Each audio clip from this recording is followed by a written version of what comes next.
Welcome all. Thanks so much for joining us here at the Network Breakfast. It's Tuesday morning, and we're going to go over 11 essential tips and tricks about sales in 2022. But before we do, I'm going to let our members here say good morning to each of you, and it's aimed at all of you. Thank you so much for being here. And at first up, we're going to let Trina Gigak say good morning to you. Wow, I never go first. Good morning, everyone. My name is Trina Gagak. It's a new beginning. I am a cancer mentor, so I help anybody with cancer, whatever they're going through emotionally, physically, if you need interaction with your doctor, your insurance company, diet, your interaction with your family members. It's all inclusive. I'm a volunteer, everything's free. So if you need help or you know anyone who needs help, please contact me through the Network Breakfast Trina Gigak. Excellent. Thank you, Trina, and thanks for all you do. Such a caring person. We're going to say good morning to Chris Walters. He's going to tell us what's going on in his part of the world, and it goes like this. Good morning, Chris Walters with See-Through Windows. I provide vinyl replacement windows, glass block, and patio doors. I cover a territory from Port Clinton to the Pennsylvania border, Cleveland to Canton. I go take a look at every job, and within 24 to 36 hours, you have a quote. Right now, the window manufacturers are 10 to 12 weeks out, and talking to them on Thursday of last week, it looks like this is going to be going through to the end of the year. Just give me a call, 330-604-0403. Thank you. Thank you. Thank you, Chris. Thanks for being here. Thanks for sharing that. And we're going to say good morning to Jeff Hexter. I jumped in on him. Let's see. Let's see what happens. Thanks, Tom. I'm Jeff Hexter with Always Keep Computing. I work with professionals working from home who are suffer from WIFT Wi-Fi, printers that aren't printing, emails that aren't sending, and the other weird problems that people have when they work on their home computers. And I'm deep into a situation that this week where I've got a client that just upgraded a whole bunch of computers. So I'm in the process of doing all the Windows updates on them and prepping them so I can transfer all the data from the old machines to the new machines, then erase the old machines and recycle them. And if you know anybody else that wants that kind of thing done for their home or their small office, I'm happy to talk with them. Jeff Hexter, Always Keep Computing. Excellent. And they're so lucky to have you because you're going to make sure that everything goes well. Thanks for being here, Jeff. Good morning, Ray Antonelli. Let's hear it. Good morning, everyone. I happen to be a credit expert. I've analyzed thousands of credit reports in my 24-year career as a licensed loan officer and developed a certain expertise to tell anyone what's going on with their credit after just taking a look at the report for about 10 minutes or so. So if anyone has any issues with credit, please don't hesitate to reach out to me and I'd be happy to help them. My current situation is that I'm also a reverse mortgage expert. I teach classes on reverse mortgages once a quarter here in the Cleveland area. And in addition to that, I've also done webinars about reverse mortgages that are posted on YouTube. In fact, one of them is from the Network Breakfast last year. So if anyone has any questions about reverse mortgages, I'm more than happy to answer them as well. Tom, take it away. Excellent. Thank you, Ray. Thanks for being here. Thanks for being an expert in so many things. I know we count on you for those things. So we're going to say good morning to Rob Lord. Good morning, Rob. Thanks for being here. Oh, thanks for having me. I'm from Gatlinburg, Tennessee today, overlooking the Great Smoky Mountains. Oh, my. Breathtaking. Yeah. Yikes. Rob Lord, financial advisor, helping people get to and through retirement, using money as a tool and not a goal. Thriving Financial. Excellent. Thank you, Rob. Thanks for the beautiful vista you provided for us this morning. Oh, it's breathtaking. Yes. Wonderful. Thanks, Rob. Okay, and now our Ask Mike specialist, Sends out cards and everything, and I got the T-shirt to prove it. It's Mike Bentley. Good morning, Mike. Good morning. I'm Mike Bentley, and I am your resource for health insurance and benefit questions. Whether you're approaching retirement and you have the question as to what do I do about my health care? Do I take COBRA? Do I get a short-term policy? Or maybe you are approaching retirement and you're ready to graduate to Medicare. I can assist you in that way. I work with those who are moving out of state. This past week, I have a client that I'm assisting that's moving to New Orleans, Louisiana, Florida. So I'm a good resource for you. There is no cost for my consult. And so please feel free to give me a call. Mike Bentley from the Brooks and Stafford Company. Excellent. Thank you, Mike. Thanks for being here. Thanks for sharing that with us this Tuesday morning. And now we're going to move on to our presentation. I have a PowerPoint that I hope we'll share this week. We had trouble last week. If you watch the video, you'll see.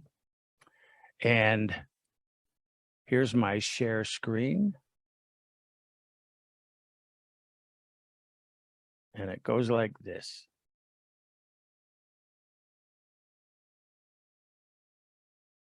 Okay, and I'm going to ask Rob, just nod your head. You can see that, Rob? Okay. All right, here, 11 essential tips for the modern salesperson in 2022. And right up front, I'm going to say special thanks to Forbes Magazine, and Forbes.com for this information and their coaches panel. 11 essential tips for the modern salesperson in 2022. Selling a product or service is a different game than it used to be. Today's consumers are driven by emotion over necessity and require higher levels of engagement and connection than ever before. Modern salespeople are tasked with the difficult challenge of connecting with consumers on a personal level to make sales without coming across as pushy. In the following panels, 11 members of Forbes Coaches Council share their most important pieces of advice for the modern salesperson in 2022, and they look like this. Number one is merge the old with the new. It is critical to know current market trends and become familiar with how people think and act. When you focus on customers' wants and needs, you think beyond your product and services. The goal is to help your customers find a solution to their problems. This allows customers to see the value you offer and create trust. With trust comes relationship and investment in you. And you could see that contributor there, Divya Parekh, DP Group. Number two is become a trusted advisor. I'm going to interject here. I know we have all heard these things, especially from a network expert like Jeff Hexter. He's said all of these things, but it doesn't hurt to revisit them. So we'll continue on. Number two, become a trusted advisor.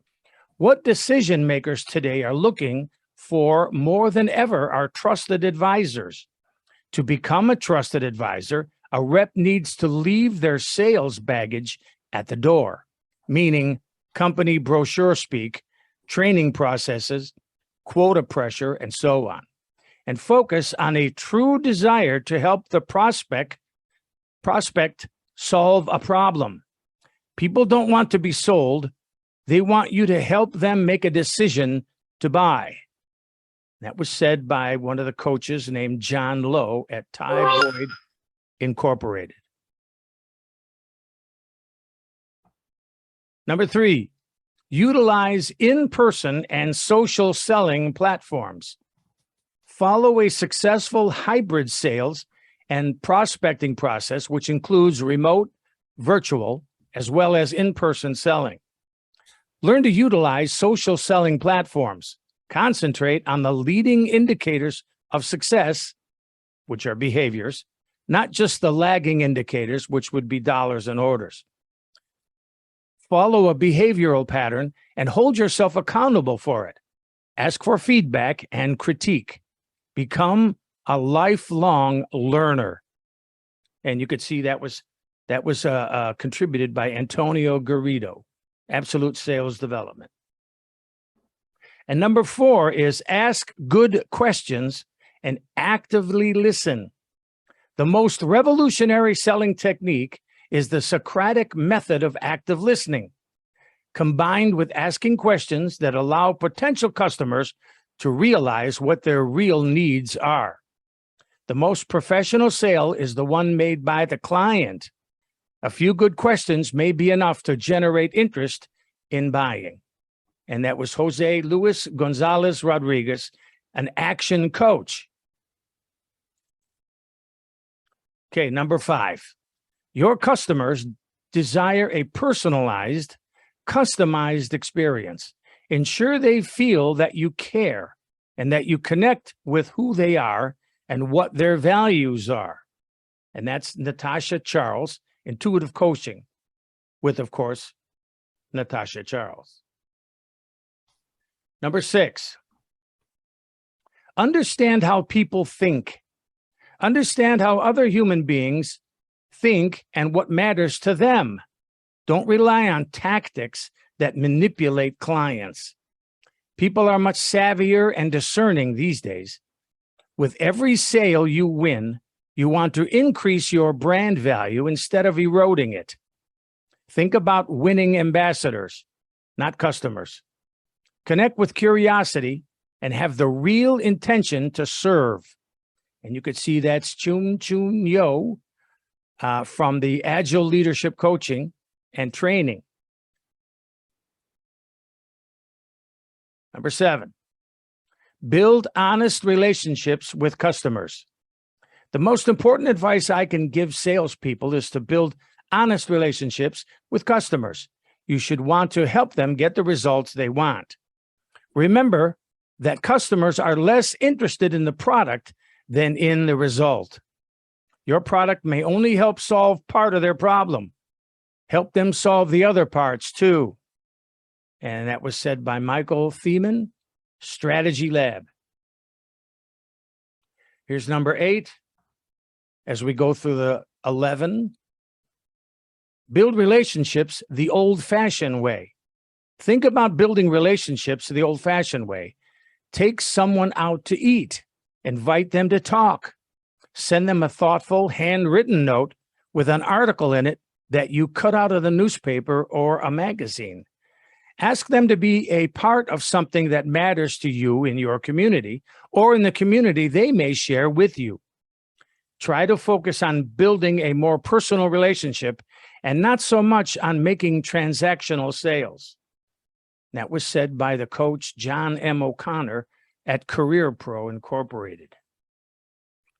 And number 9, be a presence of honesty and integrity. Deep breaths, brother. Just kidding.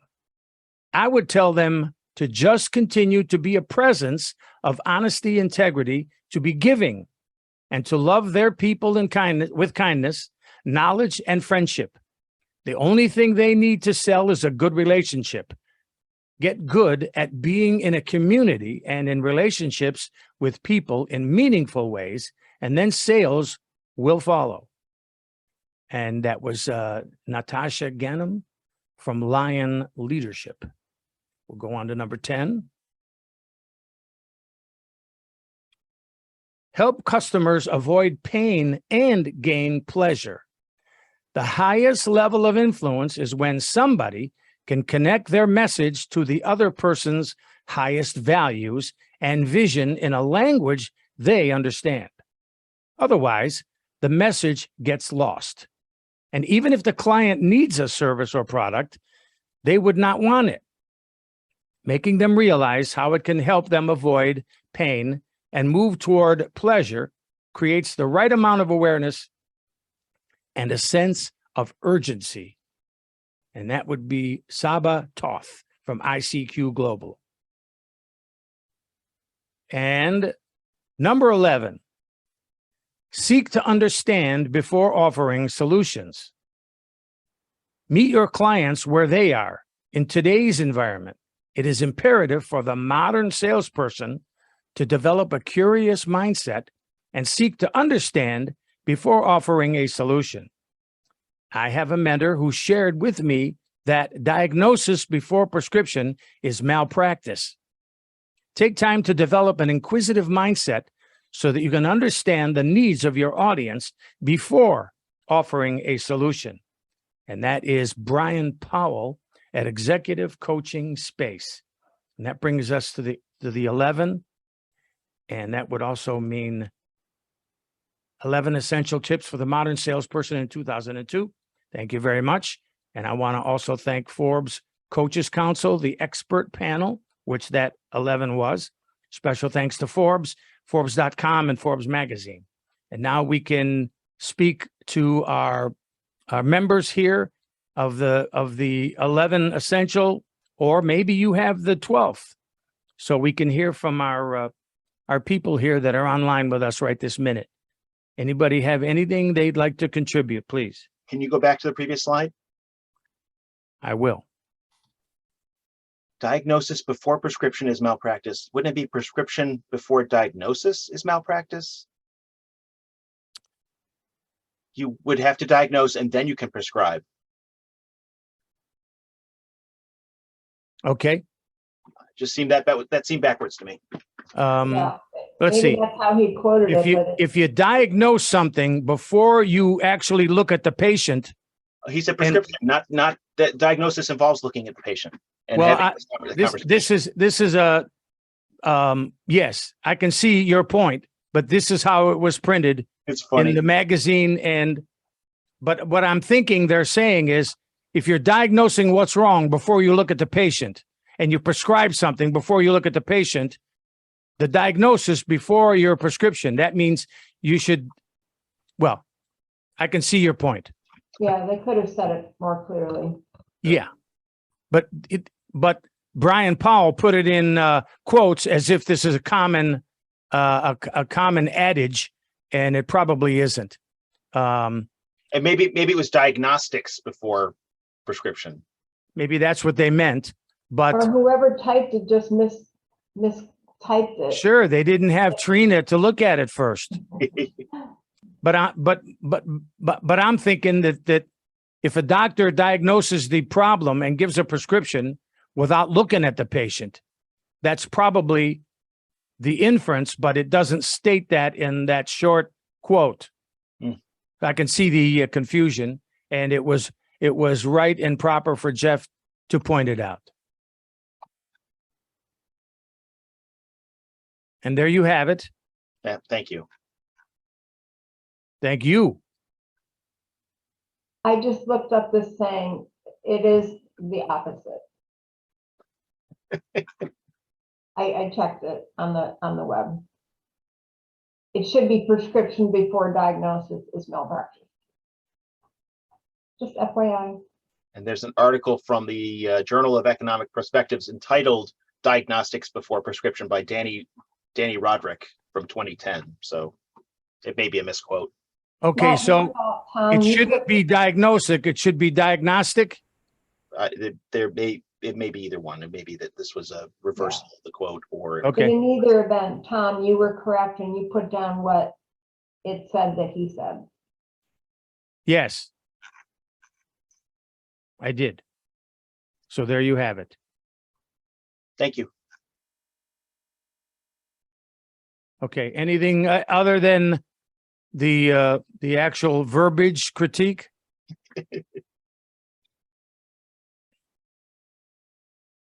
But you could tell that each of those things we've all thought, and we've heard Jeff say about his one-on-ones, about making sure to reconnect with somebody, about making sure you make the customer feel good, that you're thinking of them more than you are your own product. All of those things are part of the idea of proper networking, proper solutions in sales, which we all are salesmen. We're selling ourselves as well as our product and our service.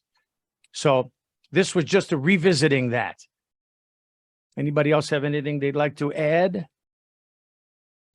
Okay, It's a nice overview. okay. I think it gets to the point of there are times when the consumer that you're trying to sell has Googled everything in the world and thinks that they know more than you do until Oh, they yeah. open their mouth. Yes. And then you're in a situation where you become adversarial, and that's a tough thing because they think that they know more than you do, and you're the expert. Yeah, well, you've heard the adage, a little knowledge is a dangerous thing. Right. Well, for most folks, Google and the internet has provided everybody with a little bit of knowledge. So they challenge everybody who presents themselves as an expert. And it in my field, when I go and tell somebody something, they have 5 things that they'll say that this doesn't work and that doesn't work. But I've seen it so many times that it's just a feel for me that I know what's happening. And I don't really, most of the time, I don't really need to look stuff up. And if I do, I just call Jeff and then he knows. I'm a resource. Yes. Like Who Wants to Be a Millionaire? It's he's the phone a friend. I'm happy to be it Sure. till my phone gets too busy. Yeah. And Well, yeah, he doesn't take my phone call right off. No, I got to call back a few times. He's a I busy would think fella. Rob sees this also in his line of work. Well, I'm sure he'll say something at this moment. Okay, maybe not. He has to unmute. There you go. Oh, there it is. Yeah, well, the sun's glaring just right on my screen. I couldn't see it. Wow, Tough problem to have. tough. Yeah. Yeah, we work with people in different ways, and you always have the ones that want to try to do it themselves, but they want to get the advice from you for free. And then when they do take the advice from you, then they want to do their own thing anyways. So we have the option to not work with somebody, so we vet people to see if it's somebody we want to work with also, not just them working with us.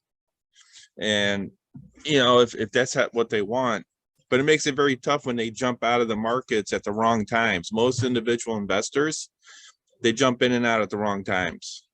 Their average return is less than 3% when they do it themselves. Then when we put a plan together and we stick with it, we know there's going to be ups and downs in the markets. It's sticking with the plan. Yeah. So, yeah. So And they'll then- give you a call to corroborate what they want to do. They'll run it Yes. by you to see what you think and then do it themselves. Yes. Human nature.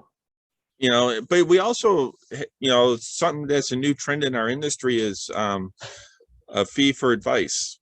Like if you want to be able to call me and get my professional advice on it, Yeah. I can charge you, a fee, kind of like a dentist is going to charge you, or your doctor is going to charge you to get their opinion on what's wrong with you. How long has that particular practice been in place? A couple of years now, but it's becoming more prevalent, and we put some people on like a subscription, so much per month. We'll put a plan together. They can take it wherever they want and do their own investing, but they can call us when they want and do it Wow. themselves. Clever. Yeah. And then we just charge a monthly fee for that, and we're at their beck and call when they call Sure. us. Wow. Very creative, very inventive. Yeah.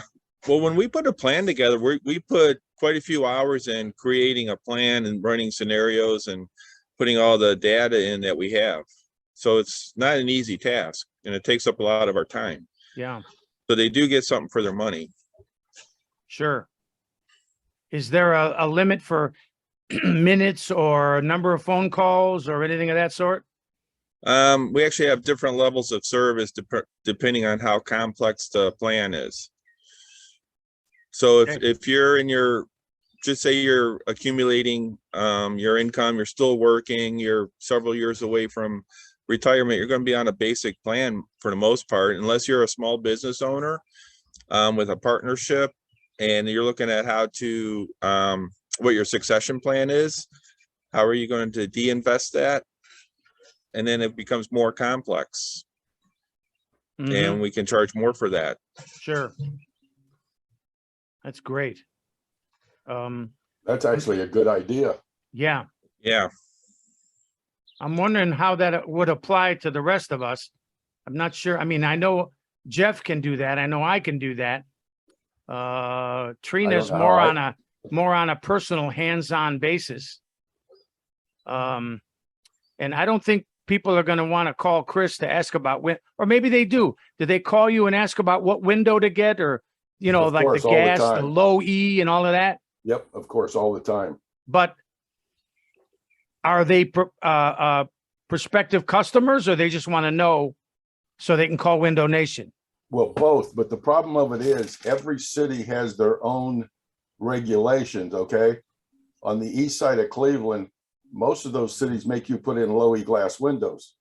And the customers that I have don't like that.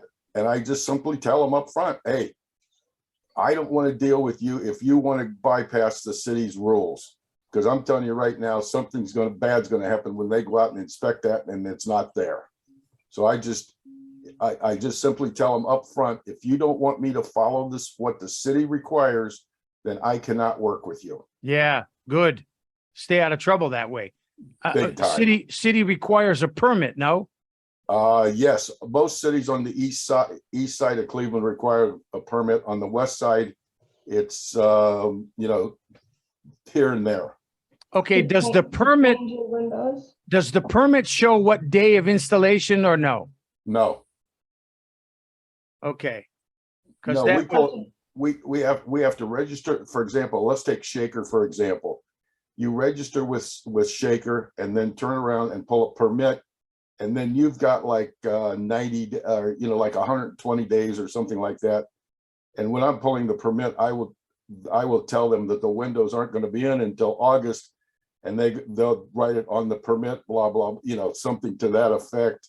And so they're not, the customer's not penalized and I'm not penalized. wow. But Chris, you're saying to change window, like if we wanted to replace our windows, we have to have a permit for that? Absolutely. Oh, okay. Now you cannot pull the permit. The contractor has to pull the permit. Yeah, okay. Do they back charge that to you then? So in essence, you paid for the permit anyhow? I back charge my customer when I'm pulling a permit in Shaker. It's between $75 and $125. First you have to register. That's another $200. Then you've got to pull a permit. That's $125. I charge the customer the $125 for pulling the permit. Because the 200 you paid to do business in Shaker, you can then use on anybody, right? I can use it in Shaker, and then I can walk into their office and say, I want to pull a permit, and they go, okay. Okay. So you're on like a contractor's list for Shaker then? Right, exactly. Okay. Wow. Very good. I think some cities also require a particular kind of window, and the kind of, I think it's Gates Mills, that you have to have the windows that are broken up into smaller, what looks like a multi-window window. You know, where they put like, Mullions? you know, you can only, it has to be like an 8x12. So you take the no. full-size window and you put an insert that makes it look like it's. Well, here in I think those Shaker, are mullions. on the east side of Cleveland, most cities make me take a picture of all four sides, and then I have to match what's on all four sides. As far as, they're called colonial grids, and I have to match that grid pattern. So I take pictures of all four sides into them, and then they look it over and say yes or no. And then when they finish, they have my picture, and they go out and say, okay, you did it correctly. And the same way with color. Some of those houses in Shaker got really strange colors of windows that they painted. And then I have to go through and say, hey, that color's not available. What do you want me to do? And they most generally, they just go with white.